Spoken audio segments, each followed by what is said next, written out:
and welcome back to another edition of the Pagcast. I'm your host, Michael Pagani, joined alongside five-time Stanley Cup champion Grant Fuhr. Grant, how are you doing today? I'm doing good, thanks. That's great to hear, especially during these unfortunate times. Going into the interview here, who influenced you to start hockey? You know what? My parents, pretty much. They enrolled me in hockey, plus my dad played a little bit, so that's what got me started with the love of the game. That's great to hear. I've been doing a lot of interviews, and parents seems to be the majority of the answer when I ask that. And, it's good to have someone to look up to when you first start out. Oh, definitely. And as a kid, you need your parents' help. They got to shuttle you around. They've got to get you equipment. So there's a lot that goes into it that parents don't get a lot of credit for. Yeah, I must agree with you there. Now, with this quarantine going on, a lot of people have turned to Netflix, among other things. And on that Netflix topic, a lot of people have been watching Tiger King. What have you been doing during quarantine? Working on my golf game mainly. Watching a few series, some NCIS New Orleans, watching a little bit of that, watching a few movies, but mostly working on my golf game. And how is your golf game going? Are you good short and long?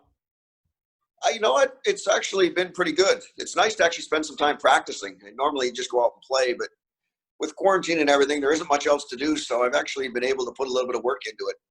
Now, your goal is to make the Masters, right? Oh, hell no. We're just trying to keep it somewhere around scratch. So if I can do that as an old guy, I'm happy. That must be correct. So what we're going into your hockey now with the Oilers. What were your feelings on getting drafted in 1981, 8th overall to the Oilers? It's an awesome feeling. Obviously, I'd left home to go to Victoria to play junior. So to get drafted and be able to go back home to turn pro was phenomenal. There's nothing better than playing in front of your friends and family. Did you ever have any high expectations going 8th overall? For myself, no. I was just happy to get drafted. Honestly, it was a little bit of a shock I went that high. And going to Edmonton, they had Andy Moog there. He'd just come off a big series with Montreal. They had Ronnie Lowe, Gary Edwards, Eddie Mio. So they had a lot of veteran guys there. So there was a little bit of a surprise going there. Now, you played with such famous players, in Gretzky, Messier, Curry. With the core you had there, did you think you could win 4 Stanley Cups in 5 seasons? No, you know what? We didn't worry about it. We just played because we enjoyed playing. And I think that was the fun part is our guys all enjoyed being at the rink. We enjoyed each other's company. And we just played to get better and better. Now, what was memorable about that run? Probably the group of guys more than anything. It was like a big family. Everybody fit in. And I think that's what makes good teams. You have to have that chemistry, and you got to have all the guys wanting to play for each other. With winning 4 Stanley Cups out of 5 opportunities, there comes a winning high, some would say. How did you remain focused without getting on that winning high? Well, I think, first off, everybody wants to win a cup. After you win a cup, once you get that feeling, you'll do just about anything to get that feeling again. And we thought we could get better and better. And I think that was the fun part is we didn't set our goals any lower. If you won one year, then you wanted to win the next year. And if you didn't win, you were disappointed. So you pushed that much harder. Speaking of disappointment, you were in net when Steve Smith infamously scored on you to cost the team the 1986 playoffs against the Flames. Take me through your feelings when that happened. You know what? It was just one of those things that happens in hockey. You're going to get good breaks. You're going to get bad breaks. And unfortunately, it was one of those bad breaks that happens. And when things like that happen, then it makes you grind a little harder the next year. Do you keep in contact with Steve? I still see him around once in a while. I saw him a lot when I was in Phoenix. I'd run into him a bit and see him around Edmonton a little bit. So, yeah, we still keep in touch. Most of the guys still keep in touch. Well, that's good to hear. Do you ever joke around with Steve about that moment? No, I think we've all kind of put it in the past. It's in the proverbial hockey world, it's one of those where everybody just says shit happens. Yeah, exactly. With goal scoring being so prevalent, when you played, do you like how the NHL has switched the size of equipment for goalies? You know what? It's not bad that it's getting smaller, but I still think if they made it a little heavier, guys would shrink it on their own. Yeah, and that's why we wore small equipment. Is it weighed a lot, and as it got wet, it weighed more. So you didn't want to wear it big. Yeah, I can definitely see, the 2 points of view, with today's scoring and, when you played in the 80s. It's crazy the difference, though, like the style of play. Well, they're trying to recreate what happened in the 80s. Everybody likes offensive hockey. They might not admit that, but everybody loves goals. And you want to see offensive hockey. So the fact that they're trying to get the game back to being an offensive game again, I think is great. Now, I did speak with Daryl Evans about the miracle on Manchester, and I want to just get to your reaction on how crazy that whole series was. But it was my first playoffs. So it was the first taste I'd had of playoffs. And yeah, things didn't quite go as we planned. I mean, started off not bad, but we had the 5-0 lead and kind of let that get away, and they got beat 7-4 at home. So I think we lose the first game at home 10-8. So, I mean, I didn't think I was long for the league after that playoff. Now, how crazy was it knowing that you boarded the plane with the visiting team? Back then, that was just the way things worked out sometimes. I mean, obviously, had we won, we wouldn't have to worry about that. But we found a way not to, and it's just one of those things where at that time, if you're going to charter, teams shared a plane. Yeah, and if I remember correctly, you guys sat at the front, right? You know what? I don't even remember. Because I'm pretty sure Daryl mentioned to me that the Kings sat at the back and you guys sat at the front, and I can't even imagine how quiet that would have been. You know what? It was different, but I think both teams probably stuck to their own means at that time. Yeah, most definitely. Now, where were you when Wayne Gretzky got traded? I was actually out in Newfoundland at Bob Cole's golf tournament. So one of the big surprises in life. Yeah, it was definitely a big surprise because even the Canadian government tried to stop it from happening. I hadn't heard that, but I know it Yeah. shocked all the players. I mean, I Oh think yeah, that's the like all big the thing. players are definitely shocked. So for us, it was a giant eye opener. Now, you did win the Vezina Trophy Award for being the best goaltender in 1988. What were your feelings when you got the award? I know it was a great year. I mean, I was lucky enough that I think I played 75 games that year. So I mean, it's the first time where I didn't play with a partner who played half the games. So I got to do a little more of the work, and it was a nice reward at the end of that year. What contributed to your career, like your career longevity? Probably a love of the game more than anything. And you have to have fun to have longevity, and I enjoyed going to the rink every day right up until I retired. Like, that's one of the great things about hockey is you can enjoy it every day. That is true. Now, speaking about your long career, you did play in the Canada Cup. How did you find out that you made that roster? They call you and get a hold of you. So they invite you to the training camp, and when you're at the training camp, they'll let you know whether they're getting ready or not. So you just do as best you can and hang around as long as they tell you to hang around. Do you like how much exposure today's players have with the media? I don't mind that. I mean, obviously, we played in a little more fun era where there was no social media, so that part of it was a lot better for the players. But at the same time, it also helps the players grow their brand a little bit now. Yeah, that's true. Players can grow their name easier and they can add more value to it, I guess you could say. They can, but at the same time, they've got to be careful. I mean, that's the other thing is it kind of takes some of the fun out of it too. Yeah, it does. Now, during that Canada Cup tournament, who was the hardest shot to face?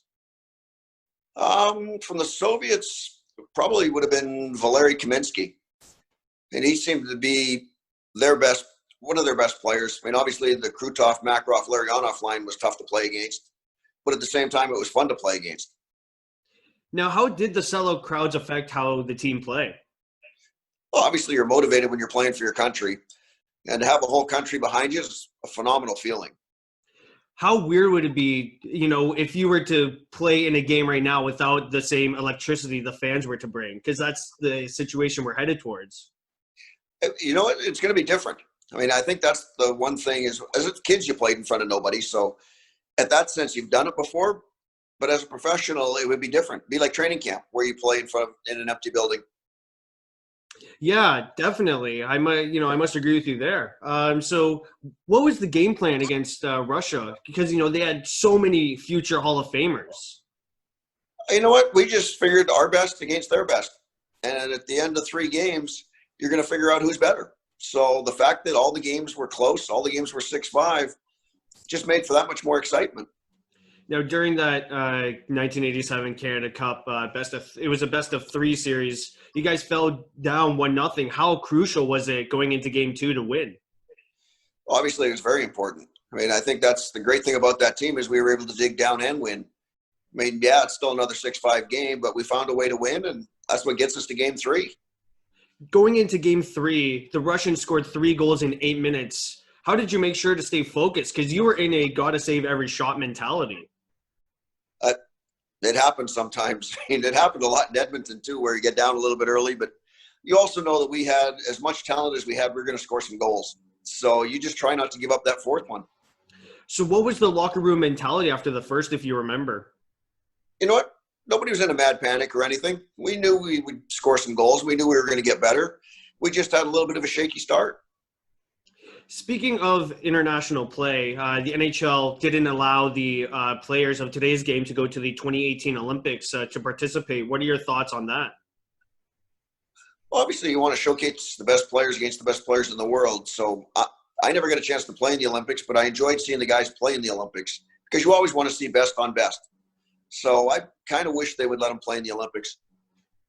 Yeah, as a fan, it makes the viewing experience much more exciting when you get to see players rather than not, It is. It's kind of like the World Juniors. Everybody gets excited over the World Juniors.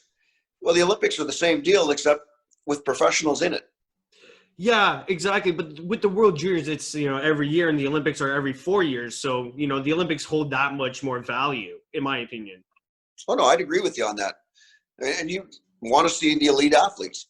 I think that's what the Olympics brings out. It brings out the elite athletes in every sport. So that's what you want to see. Now, moving back to the NHL, what would you say was your favorite moment with your tenure and being on the Toronto Maple Leafs? Probably putting on a Maple Leaf jersey. I mean, as a kid, you got Toronto or Montreal on Saturday night. So growing up out west, we got a lot of Maple Leaf games. So I figured if I ever was going to play in the NHL, that it'd be pretty cool to play in Toronto. And actually get to do that after leaving Edmonton definitely was a cool moment. Yeah, it must have been a cool moment. How did you find out that you were going to Toronto? We were in Ottawa for an exhibition game, and it was a game that I wasn't playing in. There were actually a few of us who weren't playing in it, so we'd gone out to, I don't know if we went to play golf or we went for lunch, but they let us know that we'd been traded. So we went from Ottawa down to Toronto. Oh, wow. Now, I don't know if with exhibition games, did most of the starters play during the 80s? Because I know now most of the starters are just rested. Oh, no, in Edmonton, all our starters played a lot of games. I mean, okay. I know through my training camps, if I missed 1, maybe 2 exhibition games, that was a light workload. So. Well, yeah, especially for you. I mean, you hold the NHL record for most consecutive games played with 79, I believe. Yeah, that was a good year. We had a lot of fun that year. Yeah, most definitely. Now, you move on from the Leafs to the Sabres and mentor Dominik Hasek. How was it mentoring someone who probably looked up to you? Dom was awesome. I get to play against Dom in the Canada Cups. So having seen him, you realize how good he was. It was just a matter of Dom getting an opportunity to play. And he didn't get much of an opportunity in Chicago because Eddie Belfour was there. So in Buffalo, it was only a matter of time before he was going to get that opportunity, and you knew he was going to be great when he did get that chance. Now, Dominik Hasek went on to be another successful goalie. Do you think do you ever communicate with him at all? The last couple of years I haven't seen him, but we used to see him at different events and stuff over the course of time. Well, that's, it's good for you to, at least keep in touch with all of these players you played against, or even played with. Well, that's the fun part of getting old is we're still friends. I mean, when the Edmonton guys get together, it's like we haven't missed a day. And I can sit and have a phone call or talk to people of guys I played with, guys I played against. So the NHL is a close-knit family. Yeah, I'm sure it is, especially since you played with them for, like 5+ years. Well, that's the fun part. I mean, you make some great friendships over the year, and that's probably the best thing of playing the game is you leave the game with so many good friends. Yeah, I must agree with you there. So you moved from the Sabres to the St. Louis Blues. Was it reminiscent at all being with Gretzky again since he got traded from the Kings to the Blues? Well, St. Louis was a fun place. I mean, when I got there, Chris Pronger had just got there. Al McInnes was there. So having played against Al all those years and then sitting beside him in the dressing room, you got an appreciation for how good a defensive defenseman he was. You never saw that as an opposing player. So that was fun. Then they brought Wayne in. We had Dale Howarchuk there, Pierre Turgeron. So it was a talented group we had. It was a very talented group, I must say. You play with so many skilled players, and it's great to have your status as one of the best goalies in the NHL. And I think a lot of today's goalies may look up to you, even though you're retired. You know what? It was a fun time to play, and it's nice to be recognized with all the great guys. But at the same time, it's fun to look up to the guys that played before me, the Terry Sawchucks, Glenn Halls, Tony Espositos. I mean, as a kid, I was big fans of theirs. So it's kind of nice to just kind of fit the different generations. Now, you did say that you were a big fan of the Sawchucks and the Halls. Did you ever want to emulate one of their styles? When I watch games as a kid, you're trying to pick up little things along the way.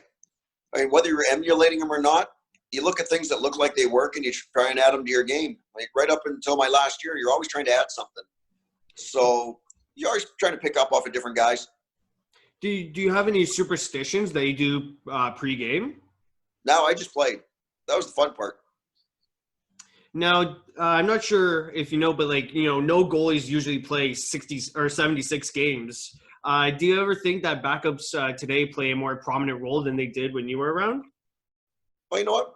Andy and I played a lot of games together where we both play in that 40-41 range.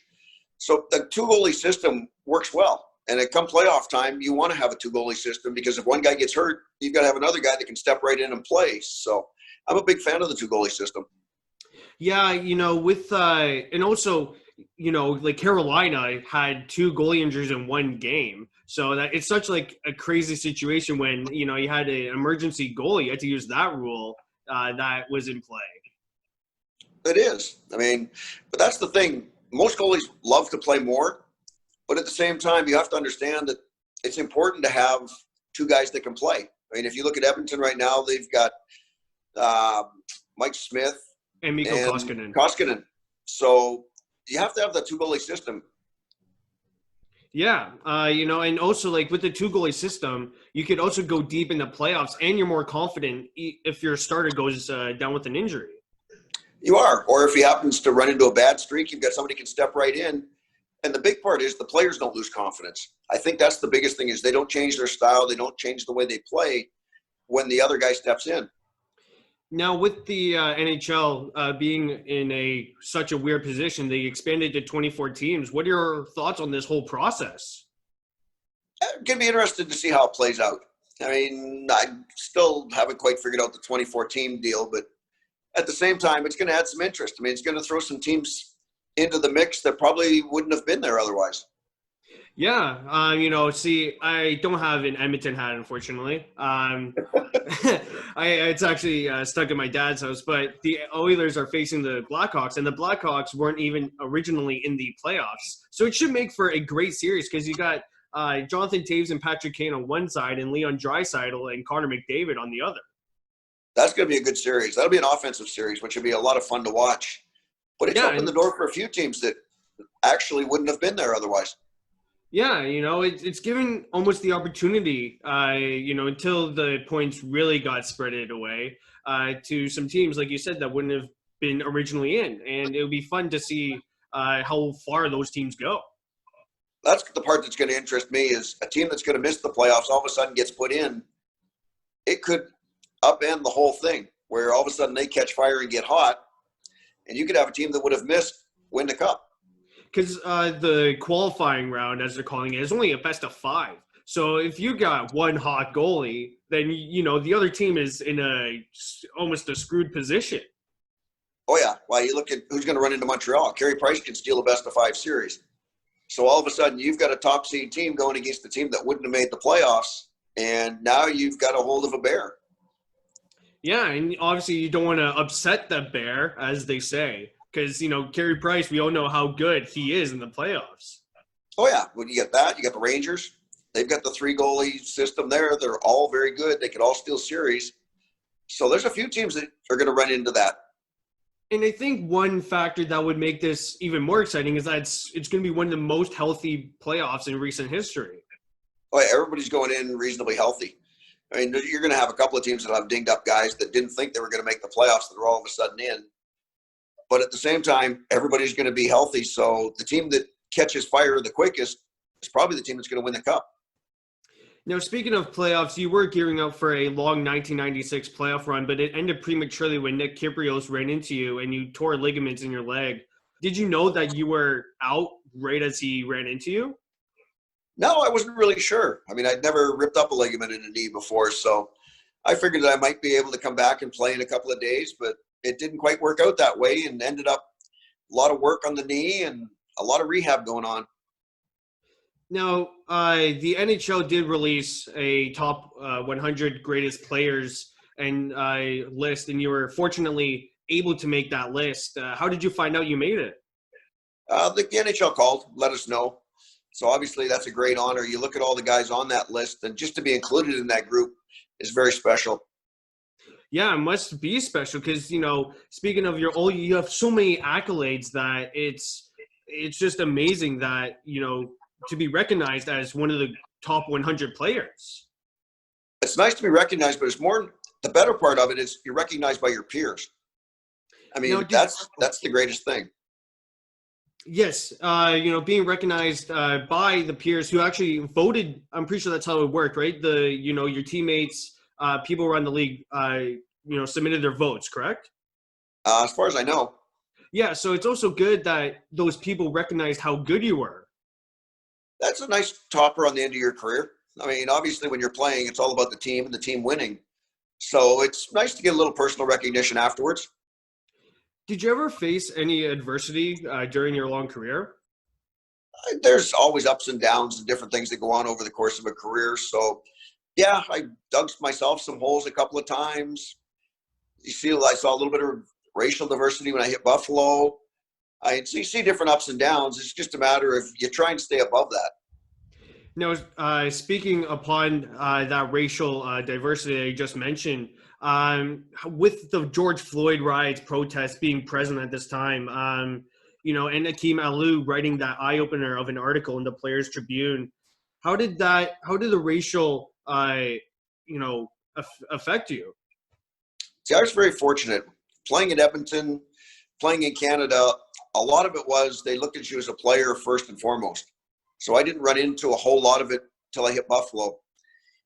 And at that time, I played long enough in the league that I know a lot of guys that have played, the Bill Rileys, Mike Marson, Val James, guys like that, and what a tough time they'd gone through. So they basically had paved the way for me where I didn't have near as much to go through.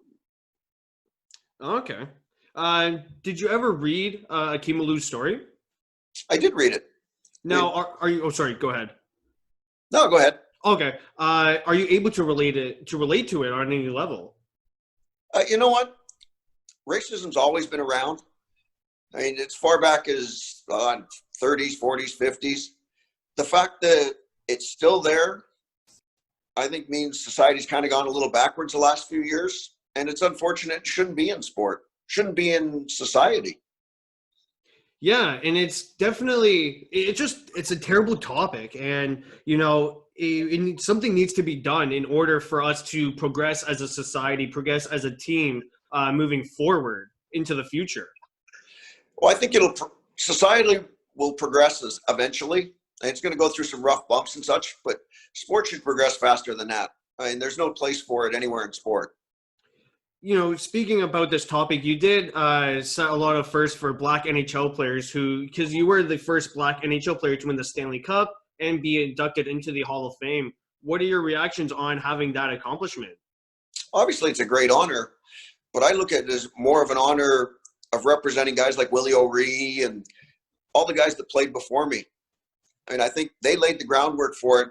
I just happened to be lucky enough to be the person that happened to have those firsts. Yeah, Willie O'Ree is also, he got the award for the founder of the NHL, or, he was the first ever Black person, and that really broke the color barrier, which is, we have to recognize those players in today's hockey game. Oh, most definitely. I mean, and Willie's such a phenomenal man. I think that's the biggest thing too, is he's a phenomenal person. So it's Willie's due the recognition he's getting. Looking back on your long career, is there something you would have done differently? I don't think so. I mean, you got to make mistakes to learn. So I made my share of mistakes, but at the same time, you learn lessons. And the lessons you learn are what makes you the person you are today. So I don't think I'd have done anything differently. I'd love to have won more, but that's not going to happen. So you were inducted into the Hall of Fame in 2003. Would you agree or disagree that you have accomplished all the goals an NHL player can have? Because you hold multiple records as well. Would I have? Yeah, there's a couple of. I would have liked to have gotten to 500 wins, but that didn't happen. But at the same time, the fact that I got to play in the National Hockey League and have some success and win a Stanley Cup, as a little kid, that's all you ever grew up dreaming of, is to be able to play in the league and win a Stanley Cup. So you don't ever think of the Hall of Fame or anything that goes on after that. That's just whipped cream on the top of everything else. Now, how was it lifting that Stanley Cup? Oh, there's no better feeling when you're playing. I mean, I think that's the fun part. Did it feel, because a lot of NHL players in interviews say that it feels like a feather. Would you agree? You don't have any idea how much it weighs when you're lifting it on the ice. I mean, afterwards, when you're picking it up, it's a lot heavier than you realize, but there's nothing better than adrenaline and joy when it comes to things like that. You did release a biography about your life. What made you want to write a book on your life? I'd had a couple people ask if I would ever do it, and being retired and not much going on in the schedule. So I thought I sat down with Bruce Dawabigan, and it was interesting to see his take on it, being that he was from Calgary, and my take on it from being in Edmonton. And then Bruce and I ended up as neighbors down in Calgary. So it was fun to sit with him and actually do the book. That is a fun experience, I must say. Did you ever have any challenges with writing the book? No, not at all. Everything you do in life is documented anyway. So the fact that you've lived through it, you've passed through the other side of it, there's no hard parts to it. You got your number retired, number 31, by the Oilers. How was that ceremony? Fabulous. Very emotional, but it's fabulous. I mean, the fact that my kids can go to the rink and it's still hanging there, and it's a little bit of a legacy for the family to see. So it's obviously a great honor. Yeah, that is good. Do you ever go to Oiler games? Just pop in? I do. When I'm back in Edmonton, if there's a game that night, I like to go to the games. I'm still a big fan of the games, so I enjoy sitting in the seats watching hockey. That must be very fun for you to do with your family as well, to see not only your number raised in the rafters, but to also enjoy a hockey game. It is. Living down in California now, I still go to games in LA. I go to games in Anaheim. We sneak over to Vegas for a couple of games. So I still get my fair share of hockey in. How has the experience been, going from Edmonton to Toronto to Buffalo to now you live in California, like you said, and then you also experienced Vegas? It's awesome. It's fun to have lived in different cities, seen different cultures and such. California is nice, but it'd be nicer if they had hockey here where I am. So at some point we'll get somewhere closer to hockey, or at least get back in the game again. How would you say the fan experience is compared to, you went to Edmonton games, now you go to Los Angeles Kings, Anaheim Ducks, San Jose Sharks, and Vegas. How is the fan experience compared to those 5 arenas that I just mentioned, or 5 teams? But it's interesting. Edmonton, obviously, they're very knowledgeable, so it's a little bit quieter. The States are more of a raucous crowd, and Vegas is kind of an animal all to its own, where a lot of it's all about the show that goes on around the game.